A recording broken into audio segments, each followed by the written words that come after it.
Hello दोस्तों, ये मेरा चैनल है अवियांश स्टडी पॉइंट। ये मेरा नया चैनल है और मैं फर्स्ट वीडियो बना रही हूँ एनसीईआरटी क्लास 10th की बुक साइंस। इसमें मैं आपको क्लास 10th की साइंस के चैप्टर्स कराने वाली हूँ। जो हमारे जितने सारे चैप्टर हैं पहले से लेकर 16 तक, ये 16 चैप्टर्स हैं जो आपको मैं धीरे धीरे कंप्लीट करा दूँगी। आज मैं आपको पहला चैप्टर कराऊँगी, रासायनिक अभिक्रिया एवं समीकरण। इसमें मैं आपको बुक्स में से नहीं करा रही, मैं बुक्स में से मैंने कुछ नोट्स बना रखे हैं, क्योंकि बुक्स के अंदर कुछ ज़्यादा ही लंबा चैप्टर है जो कराने में ज़्यादा लेंथी भी हो जाता है और कुछ समझ में भी नहीं आता। जो इम्पोर्टेंट नोट्स हैं वो मैंने आपको एक नोट्स बना दिए हैं जिसको मैं आपको अच्छे से समझाऊंगी। बस ये नोट्स करेंगे तो आपका पूरा चैप्टर अच्छे से कंप्लीट हो जाएगा। ठीक है, अब हम स्टार्ट करते हैं अपना चैप्टर फर्स्ट, रासायनिक अभिक्रिया एवं समीकरण। ये हमारे चैप्टर का नाम है रासायनिक अभिक्रियाएं, जिसमें मैं बताऊंगी कि रासायनिक अभिक्रियाएं कैसी होती हैं और इसमें समीकरण कैसे बनाए जाते हैं। अब रासायनिक अभिक्रिया क्या है ये समझाऊंगी। उससे पहले मैं आपको बताना चाहती हूँ इस चैप्टर में आपको क्या क्या समझाऊंगी। लेकिन इस अध्याय में हम रासायनिक अभिक्रिया, रासायनिक समीकरण, रासायनिक अभिक्रियाओं के प्रकार, जिसमें प्रकार के अंदर हमारी संयोजन अभिक्रिया, वियोजन अभिक्रिया, विस्थापन अभिक्रिया और उष्माक्षेपी, उष्माशोषी, ऑक्सीकरण तथा अपचयन उपचयन अभिक्रियाएं आ जाएगी। ये सारी अभिक्रियाओं के बारे में मैं आपको समझाऊंगी। पूरे नोट से मैं आपको अच्छे से इसके अंदर एक्सप्लेन करूंगी, समझाऊंगी, जिससे आपको पूरा चैप्टर करने में कोई भी दिक्कत नहीं आएगी। एक एक पॉइंट करके समझाऊंगी जो आपको इजीली समझ में आ जाए। फर्स्ट है हमारा रासायनिक अभिक्रियाएं। अब ये रासायनिक अभिक्रिया क्या होती है? अब ऐसे परिवर्तन जिसमें नए गुणों वाले पदार्थों का निर्माण होता है, जिसमें हम कुछ भी परिवर्तन करते हैं और नए गुण मतलब कि नए पदार्थ नए गुणों वाले, मतलब कि जो हम दो पदार्थ हैं उन दोनों को मिलाकर कुछ नया पदार्थ बनाते हैं, उसका निर्माण होता है, उसे रासायनिक अभिक्रिया कहते हैं। जैसे भोजन का पाचन, लोहे पर जंग लगना, मैग्नीशियम फीते का जलना, दही का बनना, ये सब जो क्रियाएं होती है, एक्टिविटी होती है, ये सब हमारी क्या है? रासायनिक अभिक्रियाएं होती है। क्या होती है? रासायनिक अभिक्रिया। देखिए, जब कोई रासायनिक परिवर्तन होता है तो हम कह सकते हैं कि एक रासायनिक अभिक्रिया हुई है। दोबारा बताती हूँ। जैसे कि जब कोई रासायनिक परिवर्तन हो रहा है तो हम क्या कह सकते हैं कि रासायनिक अभिक्रिया हो रही है। ये लाइन बहुत ज़्यादा इंपॉर्टेंट है कि जब भी कोई रासायनिक परिवर्तन होता है, किसी भी चीज़ में रासायनिक परिवर्तन होता है, तो आप इजीली उसको बता सकते हो हमारी क्या है? रासायनिक अभिक्रिया हो रही है। क्या हो रही है? रासायनिक अभिक्रिया। अब देखिए इधर, यहाँ समझिए, यहाँ आपको अच्छे से समझ में आएगा।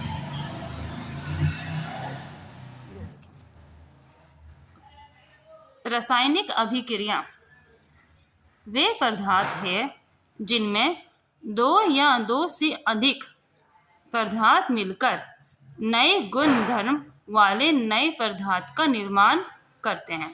अभी डेफिनेशन में आपको एक्सप्लेन करती हूँ अच्छे से। इसमें क्या कहा है? जिनमें दो या दो से अधिक पर, जैसे कि दो या दो, हाइड्रोजन ऑक्सीजन, ये दो है, इसके अंदर तीन भी हो सकते हैं। मैं अभी आपको इजीली दो वाला समझा रही हूँ, आगे मैं तीन वाला समझाऊंगी। जिसमें दो पदार्थ मिलकर एक नए गुण, मतलब नए गुण एक नए पदार्थ का निर्माण करते हैं, तो हमारी क्या हो गई ये क्रिया? पूरी रासायनिक अभिक्रिया कहलाती है। जिसमें हाइड्रोजन और ऑक्सीजन दोनों मिलकर क्या कर रहे हैं? एक जल का निर्माण कर रहे हैं। तो ये क्या बन गया? हमारी रासायनिक अभिक्रिया। अब यह है मैग्नीशियम और ऑक्सीजन, दोनों मिलकर किसका निर्माण कर रहे हैं? मैग्नीशियम ऑक्साइड का। इन दोनों को मिलाकर हमारा क्या बन रहा है? Magnesium oxide. एक क्रिया हो रही है, इसी क्रिया को क्या कहा गया है? रासायनिक अभिक्रिया। अब आप लोगों को समझ में आया रासायनिक अभिक्रिया क्या होती है? मैग्नीशियम ऑक्सीजन दोनों को मिलाकर मैग्नीशियम ऑक्साइड बन गया। दो पदार्थ मिलाकर, जब इन दोनों को मिलाकर एक नए पदार्थ का निर्माण होता है, किसी तीसरे का निर्माण हो रहा है, तो वो क्या कहलाता है? रासायनिक अभिक्रिया कहलाती है। अब मैं आपको बताऊंगी कि ये क्या है और जो नया बना है ये क्या है। देखिए, रासायनिक समीकरण। अब हमारा रासायनिक समीकरण क्या है? अब इसमें रासायनिक समीकरण में दो होते हैं, एक लेफ्ट एंड राइट, एक राइट। हमारा लेफ्ट में क्या है? और राइट में क्या है ये आपको मैं समझाती हूँ। अब अभिकारक ऐसे पदार्थ जो किसी रासायनिक अभिक्रिया में हिस्सा लेते हैं। अब ये रासायनिक अभिक्रिया है, इसमें कुछ ना कोई तो हिस्सा ले रहा है, तो वो क्या होते हैं हमारे अभिकारक। अब ये है मैग्नीशियम ऑक्सीजन। अब मैग्नीशियम ऑक्सीजन दोनों को मिलाकर क्या बन गया, मैग्नीशियम ऑक्साइड। तो ये जो हमारा है ये क्या है, अभिकारक। जो लेफ्ट तरफ है वो अभिकारक, जो राइट है वो क्या है, उत्पाद। ठीक है। जब ऑक्सीजन की उपस्थिति में मैग्नीशियम रिबन का दहन होता है तब ये मैग्नीशियम ऑक्साइड में परिवर्तित हो जाता है। मैग्नीशियम में वो ऑक्सीजन होगा जब ही वो जलेगा, ऑक्सीजन के बिना मैग्नीशियम नहीं जलेगा, इसलिए मैग्नीशियम के साथ ऑक्सीजन मिलेगा जब भी मैग्नीशियम ऑक्साइड का निर्माण होगा। ये दो अभिकारक मिलेंगे, जब भी दो अभिकारक मिलेंगे जब भी एक नए उत्पाद का निर्माण होगा, जब भी रासायनिक अभिक्रिया होगी। जब दो अभिकारक नहीं मिलेंगे, एक अभिकारक कभी भी रासायनिक अभिक्रिया नहीं करती है, और जब तक रासायनिक अभिक्रिया नहीं होगी नया उत्पाद हमारा नहीं बनेगा। इसलिए रासायनिक अभिक्रिया के लिए दो उत्पाद बहुत ज़्यादा जरूरी है, उसके बिना रासायनिक अभिक्रिया नहीं होगी। अब उत्पाद क्या होते हैं, ऐसे पदार्थ, इधर देखिए, ऐसे पदार्थ जिनका निर्माण रासायनिक अभिक्रिया में होता है उन्हें उत्पाद कहते हैं। अभी मैंने आपको बताया कि अभिकारक, दो अभिकारक मिलकर नया पदार्थ बनाते वो क्या कहलाता है, उत्पाद कहलाता है। क्या होता है वो, उत्पाद कहलाता है। समझ में अब आता है कि हमारे रासायनिक समीकरण क्या होते हैं। अब तो हमने पढ़ा रासायनिक अभिक्रिया क्या होती है, दो या दो से पदार्थ ज़्यादा मिलेंगे तो एक नया पदार्थ बनेगा, तो रासायनिक अभिक्रिया हो गई। अब ये कि समीकरण क्या है, अब इस अभिक्रिया में एक नए पदार्थ मैग्नीशियम ऑक्साइड का निर्माण होता है, वो तो आपको मैंने समझा दिया आगे। अब रासायनिक समीकरण क्या है, इसका तीसरा पॉइंट है कि रासायनिक समीकरण क्या है। देखिए इधर, रासायनिक अभिक्रिया को रासायनिक समीकरण द्वारा निर्मित किया जाता है, जैसे कि नया रूप दिया जाता है उसके अंदर।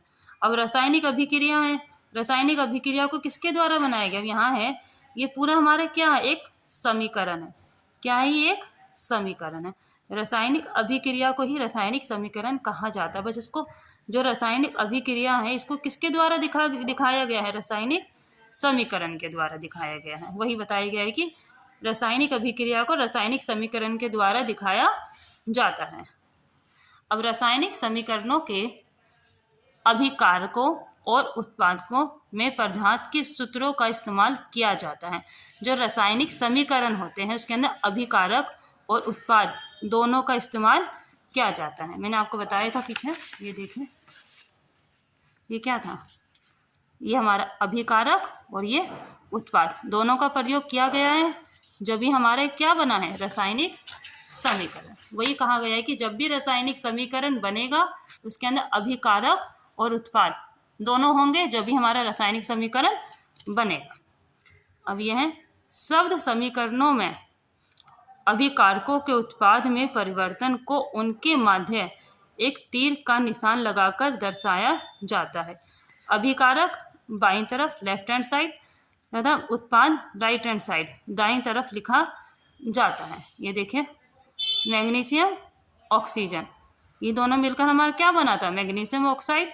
ये क्या है, अभिकारक है, और ये क्या बन गया, हमारा उत्पाद बन गया। एक रासायनिक अभिक्रिया हुई, इसी रासायनिक अभिक्रिया को क्या कहा जाता है, रासायनिक समीकरण। क्या कहा गया है इसको, रासायनिक समीकरण।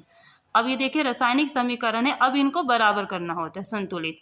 ये आपको मैं नेक्स्ट क्लास में समझाऊंगी कि कैसे संतुलित किया जाता है। ये मेरी फर्स्ट वीडियो है, पहली क्लास है, इसको मैं ज़्यादा लंबा नहीं लूँगी। आपको मैं नेक्स्ट क्लास में पूरा अच्छे से एक्सप्लेन करूँगी 5-6 एग्जाम्पल के साथ।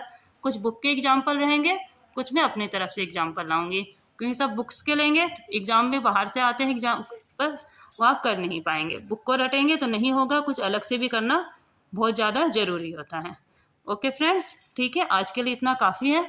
नेक्स्ट क्लास में मैं आपको रासायनिक समीकरण कैसे संतुलित किया जाता है और इसके कौन कौन सी अभिक्रियाएं हैं वो मैं सब समझाऊंगी। और अभिक्रियाओं के प्रकार, मैंने आपको बताया था कि अभिक्रियाओं के जो प्रकार हैं वो भी देखिए, अभिक्रियाओं के प्रकार वो सब मैं आपको बताऊंगी। अभिक्रियाओं के प्रकार कैसे होते हैं और रासायनिक समीकरणों को कैसे हल किया जाता है। अभी मेरी फर्स्ट क्लास है तो मैंने ज़्यादा आपको नहीं समझाया है, थोड़ा सा एग्जाम्पल दिया है बस। नेक्स्ट क्लास में मैं आपको पूरा अच्छे से एक्सप्लेन करने वाली हूँ। ओके दोस्तों, अगर मेरी वीडियो आप लोगों को अच्छी लगी हो, समझ में आया हो, तो मैं आपको ऐसे ही धीरे धीरे सारे चैप्टर समझाऊंगी अच्छे से। प्लीज़ मेरे चैनल को सब्सक्राइब करिए और इसको लाइक करिए। Thank you so much.